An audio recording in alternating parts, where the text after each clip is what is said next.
আসসালামু আলাইকুম।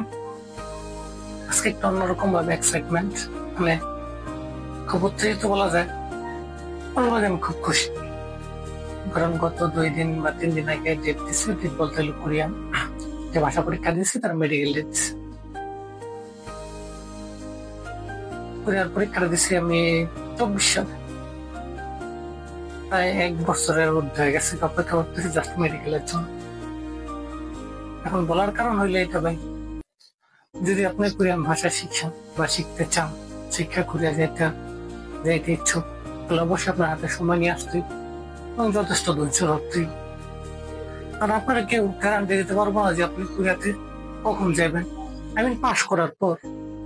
আর যদি পাস না করেন তাহলে তো আবার নেক্সট ইয়ার ট্রাই।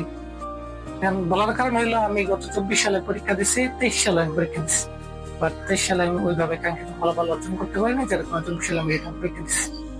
24 সালে রিটার্ন পরীক্ষা দেব, 25 সালে আমার মেডিকেল ডেট আছে। আমি কতটা বছর অপেক্ষা করছি? 23, 24, 25 বছর। 25-এ যাওয়া পসিবল কিনা তা শিওর না, অলমোস্ট 3 বছর, 3 ইয়ার্স। এখন বলার উদ্দেশ্য এই জায়গায় অনেকে দেখা যায় করে ভাষা শেখার সময় বা শেখার পরে পাশ করার পরে দেখা যায় কাজ ছেড়ে দেয়, চাকরি থাকে চাকরি ছেড়ে দেয়। এই জিনিসটা কখনো করবেন না। আমরা পাশাপাশি চালায় যান, বিশেষ করে যারা নতুন আছেন তারা আগে থাকতে ভাষাটা শিখেন, শেখার পাশাপাশি আপনার কাজ বা যেটা করেন সেটা চালাই যান। পরবর্তীতে যখন আপনি কনফার্ম হয়ে যাবেন যে আপনার হয়ে গেছে, তখন আপনি চাকরিটা ছেড়ে দিলেন বা জবটা ছেড়ে দিলেন। That will be better for you.